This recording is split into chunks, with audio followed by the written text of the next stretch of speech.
A lot of people in rural areas, they think that IVF is the rich people thing. So it's not a rich man problem anymore. People associate the treatment as a rich man's problem. However, if you see today with the lifestyle changes or accessibility of fast food across the country, the problem of infertility has crippled down across all the strata of people. How you think we can balance innovation with affordability and accessibility? So the science, while the doctors are definitely putting a lot of effort, with modern technology and innovation and AI coming in, one of the largest changes that has happened is that even the medical practitioners can start using these technology to accurately measure the probability of getting a baby. And when both science and innovation comes in, the only barrier that needs is the affordability, and that's where people like us come in and bridge that gap.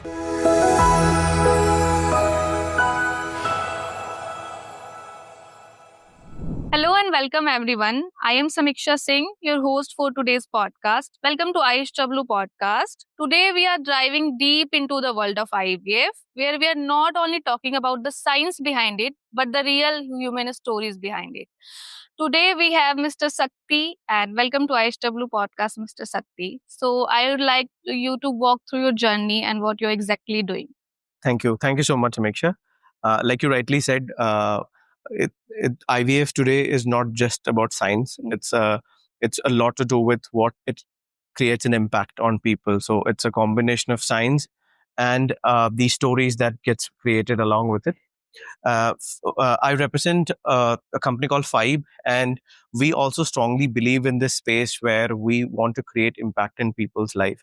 So we are a large lender, and today we create impact in people's life by impacting in different stages of their life, right from childbirth, which is part of IVF, and then we work a lot in a space in education where we help them to grow and become a matured human being, and also providing loans in the different categories of their life.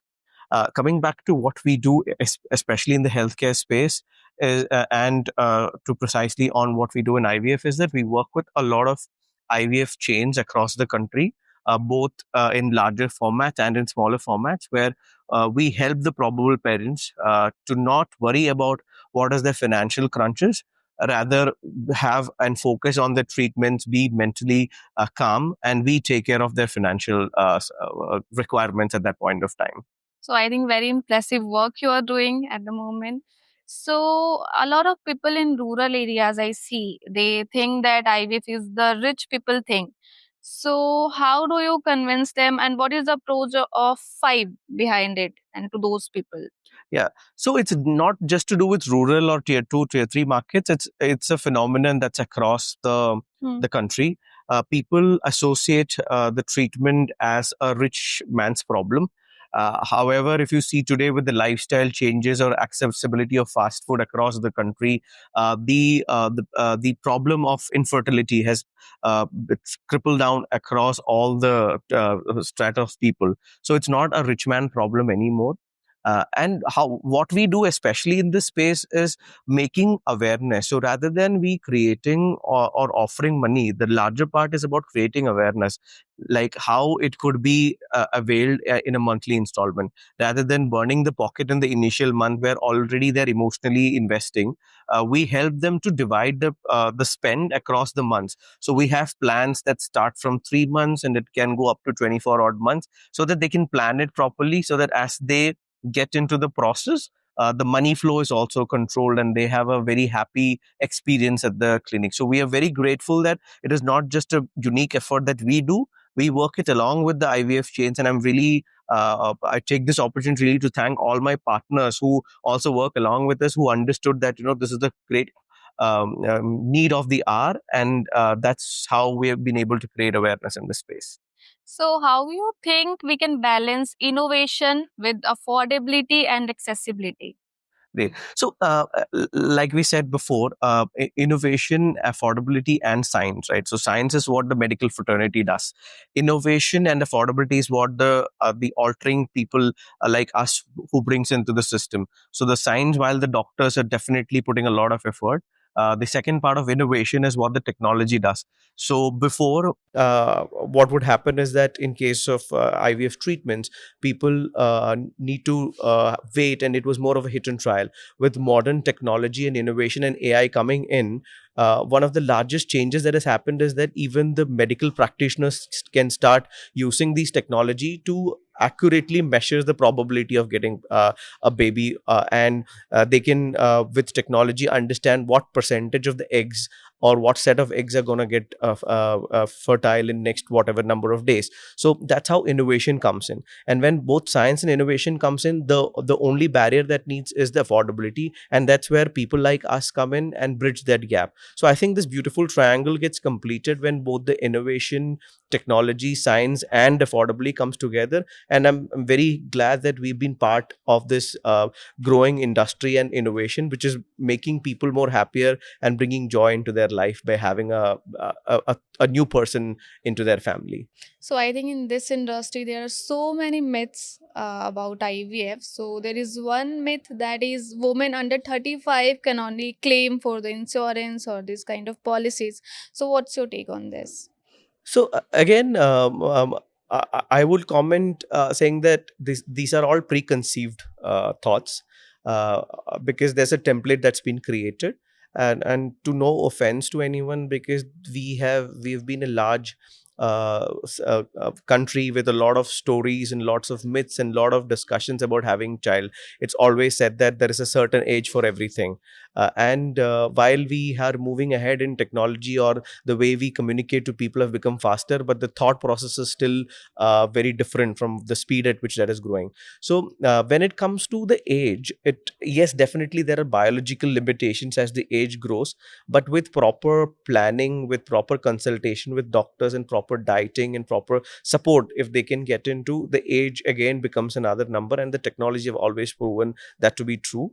And when it comes to the specific point of insurance claims after 35, yes, the probability of the success goes in a different tangent, but there is no a rule which says that the 35 is the threshold, or a particular age is a threshold. So that's something which we all have to put together as an effort to create or bust that myth around that thought process. So I think our listener would love to know that how Five is very keen into and how they have started their to go with the reproductive health origin.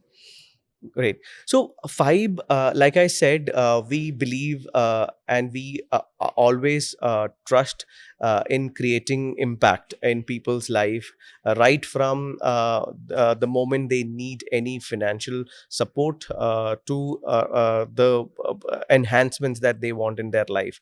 So, in the particular space in reproductive health, what the thought that we started was that how can we be not just be a money provider, but how can also be a person who supports the parents in all the steps. So today we don't just limit ourselves to provide a support to them during the moment they are walking to a clinic, but we give a holistic approach to them, saying that this is a very expensive affair, having a baby and growing it up. So the what we do today is we provide a holistic approach, not just for the first cycle, or for just for the treatment of conceiving baby, but for the entire process of conceiving a child to the point of maternity, and as it to the age of 2 or 3, we have a holistic package, and that's something which we have been able to co-create with our partners. And as we see, the adoption is also getting better. Today we take a pride that we do somewhere around, last month we did 700 cycles, and we are in the next quarter we are expecting it to be closing around 1000 cycles in a month, which is a very impressive number in this market. And it's not just about cycles, it's about spreading happiness. So that's like around 1000 babies in a month. So we take a lot of pride in that and what we do. So as you said, you do holistic approach. So I think IVF is more into emotional support as well, apart from the physical. So what do you think we can you take on this? Ki how you guys support emotionally also for the patient after their continuous failure attempts? So I would not. I would like to correct you using the word failure, because I would always think failure is the word that is creating a lot of emotional weightage on people. It is a science and it is a process. So there could be always probability. So probability is not in our hand. It has a lot of factors.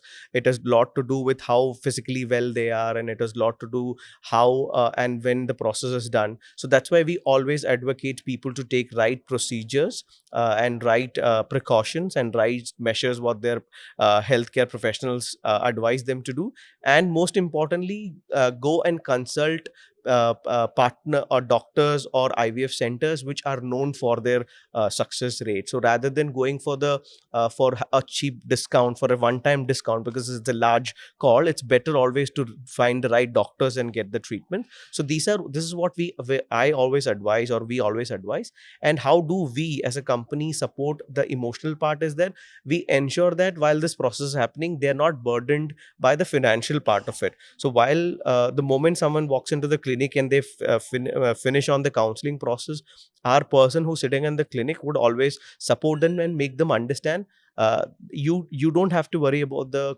cost part of it. We are there to work with you along with the partner, and the partner is also helping us by taking up the cost, so that it ends up becoming a no cost EMI. So if the package cost is 1 lakh, they end up only paying 10,000 rupees for 10 months, so that the financial burden, or they don't need to pay anything additional. So already the emotional weightage that they carry is not added by the financial cost. So that's how we try to support and balance the place. So basically, you are trying hard to, maintain the balance of innovation with affordability, and obviously you are providing accessibility as well. So you think the event like this, like we are having the 6th India IVF Summit, an initiative by IHW Council. So we have started back then in the month of COVID. So you think these kind of events also provide some kind of awareness in the society? Definitely. See, I comment a lot on what you and your team and IHW is doing in this space. Right from the days of COVID, when we were all talking to each other on the screens, to this large forum, I think we have been a strong partner with IHW for the last 3 seasons, and every year we are seeing it growing in numbers and the impact it's being created. The participants, not just from a participating number perspective, but the dialogues that we exchange. Last year, the problem statement that we exchanged was about how we want to integrate insurance and healthcare and affordability, and I'm glad that this year we are launching 2 new products around it. So every year when we discuss something, it's not just for the sake of discussion or people coming together. The larger impact is that we are going away and creating something new for the industry. And it's been a very proud journey, and I wish all the best for the team to continue what they're doing and keep making impact in this space. Thank you so much. Means a lot. I think it was a very impressive discussion. So I would like you to give a short message for our viewers as well from your end. So you can. So yeah, one short message on this particular day of IVF, what I would like to give to all the viewers is that one of the responsibility that we all need to carry is to spread the awareness among our friends, peers, and family that this is not to do with a taboo. This is not a medical deficit. This is just another process that the people do. So we need to ensure that we all spread that message, and as we move up in the industry, this become a common, and people start appreciating and accepting this. Thank Thank you. you so much for having your time. It was pleasure discussion with you. Thank you so Thank much. you.